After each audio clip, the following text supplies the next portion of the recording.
novidade aqui, sabe por quê? Olha só, o Instituto Nacional de como que é? Peraí, que agora deu um trava-língua. Traumatologia e ortopedia estima que anualmente 1/3 das pessoas com mais de 65 anos sofrem quedas. Uma proporção que sobe 40% entre os idosos a partir dos 80 anos. E você sabe aonde que acontece essas quedas? Dentro de casa. E aí eu vou falar uma coisa para você. O que é que a gente pode fazer para estar melhorando essa situação dentro da nossa casa? Não é? Ou a gente mesmo, o nosso corpo mesmo, para evitar a queda. E é por isso que eu estou aqui com o professor Braulio. Por favor, professor, seja bem-vindo. Obrigado por ter vindo. Obrigado a você. A gente cai demais, né? Vou falar gente porque nós vamos chegar a 65 anos, se Deus quiser. Esperamos, né? Não é? Sim. E eu percebi, por exemplo, a mamãe ia fazer 68 e ela estava debilitada e a gente colocou as barras também dentro de casa. E isso é uma coisa que a gente tem que pensar quando a gente vai ter ou tem já um idoso dentro de casa, né? Não só nisso, mas a gente também tem que pensar na questão relacionada também ao tapete. Então, dentro de casa, a gente tem que tirar os tapetes. Então, entender como é que esse idoso está, qual que é a capacidade funcional dele, ele consegue levantar e sentar sozinho, ele precisa de algum apoio, como que está a questão relacionada à força dele.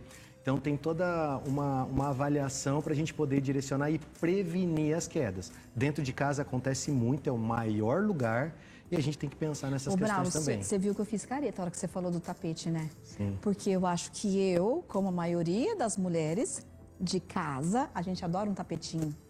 Rapaz, na minha casa tem tapetinho para tudo quanto é lado. Mas essa é uma das medidas que têm sido recomendadas para evitar, porque elas são associadas principalmente ao tapete. Caramba! E o piso molhado. E o piso molhado. Mas aí, por exemplo, eu posso... a queda vai acontecer em qualquer idade, certo? Vai ser mais frequente com 65 e depois aos 80. Tem alguma época que eu vou pensar em mim, ó, Kelly, vamos começar a tirar os tapetes de casa? Ou eu não vou precisar, se eu conseguir, assim, ter uma massa melhor, conseguir ficar mais fortinha? Legal que você trouxe, Kelly, porque é o seguinte, o que a gente precisa pensar? Em medidas preventivas para não cair. Então, como que a pessoa tem que se preparar? Já no contexto do envelhecimento, a gente tem estudos no nosso laboratório de pesquisa que investigam o envelhecimento e a gente constatou que a partir da 3ª década de vida existe uma queda de massa muscular. 30 anos. 30 anos. E um aumento da massa de gordura. Então, à medida que a massa de gordura vai aumentando aos 30 anos, a massa muscular ela vai decaindo. E o que a gente precisa fazer? Se alimentar melhor e a gente precisa praticar atividade física. E quando nós falamos da atividade física, principalmente o exercício resistido. Então, o que é esse exercício? É a musculação, é o treinamento funcional. Que é o que a gente não gosta. Que é o que a gente não gosta. Eu falei, gente, porque a maioria das pessoas não gosta de fazer musculação, Braulio. E ela é muito importante porque também no processo de envelhecimento, o que nós perdemos mais é a massa muscular de membros inferiores. Então, os exercícios, eles devem focar aqui nessa região, que a gente chama de quadríceps, e na parte posterior da coxa, que a gente chama de bíceps femoral, ou isquiotibiais também. Caramba. Então, aqui a gente tem essas regiões que nós precisamos fortalecer, que à medida que nós vamos envelhecendo, é onde a gente perde. Fitness ou gostosa? Pronto, falei, para ficar gostosona. Não é não, é pra gente ter mais saúde, então. É saúde mesmo. Saúde em primeiro lugar. Por quê? O que o exercício vai fazer? Ele já tem sido recomendado como um tratamento não medicamentoso para mais de 30 doenças. Então, o exercício ele vai regular a nossa pressão, o exercício vai regular o nosso colesterol, ele vai regular a nossa glicose, o açúcar do sangue, e ele também vai trazer massa muscular para a gente, além de trabalhar com a questão da saúde mental. Então, é uma junção de aspectos. Às vezes a gente vai buscar medicação, achando que a medicação ela vai corrigir e vai resolver o nosso problema. Na realidade, ele é um paliativo. Tirou a medicação, o problema volta. Ou se a gente também não tomar medidas saudáveis, o que pode acontecer? A gente vai ter que aumentar a dose dessa medicação. por exemplo, para a hipertensão. Sim. Então, ó, não está mais segurando a minha pressão a 12/8, aquela medicação. Vou subir um pouquinho aqui dessa dosagem. E assim gradativamente. Só que nós mexemos num aspecto que é da medicação, só que a gente não corrige o estilo de vida. Agora, quando a gente fala em exercício, vamos falar com as pessoas que não praticam nenhum tipo de exercício e que não gostam, tá? Como que ela deve começar para estar ganhando, para estar começando, né, a questão da prevenção, para quando chegar lá na sua idade de 60, 65, já estar com uma resistência boa, uma vez por semana, 2 vezes por semana, todos os dias? Vou trazer um ponto aqui que em nível epidemiológico, quando a gente fala de centenas, milhares de pessoas, o que a ciência já testou? Então, aquelas pessoas que trabalham em torno de 8 horas. A ciência fala que se você a cada 30 minutos para 3 minutos e levanta e caminha no seu trabalho, ou a cada 60 minutos você faz isso 6 minutos, você vai ter 48 minutos já de atividade física. Você já vai ser considerado como fisicamente ativo.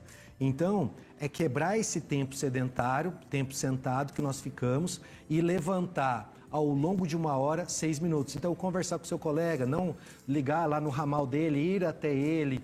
Então, buscar entregar o material presencialmente para o seu chefe, enfim. Ir no mercado da esquina. A pé e não de carro, então uma ou quadra... Ou de patinete. Pode ser também. De patinete agora também. Não, mas já ajuda, porque já está em pé. Já é alguma coisa. Ah, legal. Tá? Ó. Isso já é alguma coisa. Porque quando a gente está sentado aqui, a nossa atividade metabólica é menor. Quando a gente levanta, a nossa atividade metabólica é maior. A gente está ficando muito tempo sentado. Caramba, vocês viram só, gente? Perguntinha, Braulio. Vamos lá. Boa tarde, eu tenho 52 anos, caio sempre. Motivo? Tapete no chão. Escorregou e já caio. Qualquer desequilíbrio eu caio. Mas eu acredito que é por causa da coluna. Será que é isso mesmo? Vocês podem me responder? Deixa eu ver quem que é aqui. É a Maria Antônia. Legal, Maria Antônia, pelo seu comentário. Um ponto bem importante. Você precisa fazer atividade física para fortalecer as suas coxas. É muito importante isso, que pode ser que 1 hora você caia e você tenha uma fratura de cólon de fêmur, do osso da bacia, do antebraço e até mesmo da coluna que você reportou que você tem dor. E se, por exemplo, você tiver uma fratura, o que vai acontecer? Você vai ficar imobilizada, você vai ficar com uma tala, no mínimo. Ou você pode ficar numa cama. E qual que é o problema disso? Vai perder mais massa muscular. Aí você vira um ciclo vicioso. Você vai perdendo mais massa muscular por conta da inatividade. Então, minha recomendação, comece pelo menos a fazer isso que a gente comentou aqui, de quebrar esse tempo sedentário, ou 30 minutos, 3 minutos caminhando, fazendo alguma atividade, ou 60 minutos, 6 minutos ao longo de 8 horas por dia. Caramba. Já vai ajudar bastante. Vocês viram só, gente? Então você tá caindo, amiga, não é por causa da tua coluna, não. Tá faltando forcinha nas tuas perninhas. Vamos deixar essas perninhas fortes. E aí, uma outra pergunta, Braulio. Por exemplo, tem uma senhora que ela faz pilates e faz também uma dança japonesa. Ela faz atividade 4 vezes por semana. Ela precisa ainda estar fazendo a musculação ou não é necessário já que ela faz esse tipo de atividade? Dentro do Pilates, o que é importante também? Reforçar a questão da massa muscular. Tá? Então, falar para o fisioterapeuta, olha, eu queria enfatizar bastante aqui as minhas coxas. Eu preciso fortalecer as minhas coxas. Só que também, outro ponto importante, não é só o exercício. A gente precisa combinar o exercício a uma alimentação saudável. E o que a gente faz nesse sentido? A gente precisa também dividir o consumo da proteína ao longo do dia. Uma grande parcela de pessoas que caem ou que têm uma fraqueza muscular grande, elas não ingerem proteína numa quantidade adequada, então elas têm um déficit. Então, o que fazer? E até porque... Ai, vou colocar minha mãe no meio de novo. Porque agora é uma beleza, porque tem um monte de coisinha com proteína. E eu socava proteína nela, gente. Ajuda. Não é? Muito.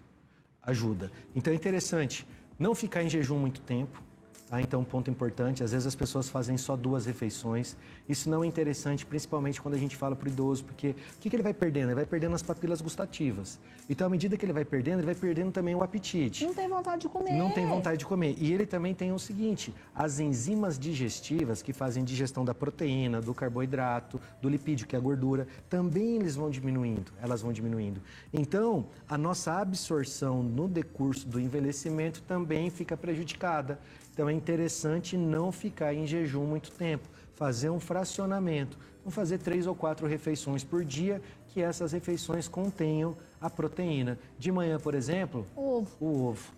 Tá? Então, ou o queijo. Ou queijo. Tá? Ou até mesmo, se você tiver apetite, fazer um lanche natural com franguinho desfiado ali, ou uma tapioca com carne moída, ou uma crepioca com frango. Então, tem várias opções que podem ser incluídas no período da manhã. Você sabe o que eu acho que o Braulio podia vir também falar com a gente?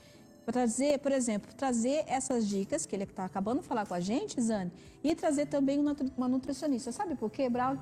Eu não sabia quais eram os tipos de comida que tinha proteína. Mas eu sou nutri. Você também é? Sou. Ai, meu Deus do céu. Então, porque assim, eu não sabia. Aí eu comecei a fazer o quê? Eu comprei, não sei se está certo, tá? Grão de bico. É uma proteína também, de origem vegetal. Eu socava grão de bico da minha Vai mãe. ajudar. O que mais? Ela faleceu, Braulio. A lentilha. A lentilha. E aí eu socava nela, mas eu tive que pesquisar tudo isso, porque ela realmente já não estava comendo, não queria comer e estava fraquinha. Então, assim, eu acho que a gente deveria fazer isso com todo mundo. Vamos conversar. Montar um programinha e aí a gente dá todas essas dicas, tanto para fazer o exercício e também para ajudar na comida. A gente faz no nosso laboratório, a gente tem um laboratório de pesquisa que a gente atende a população idosa.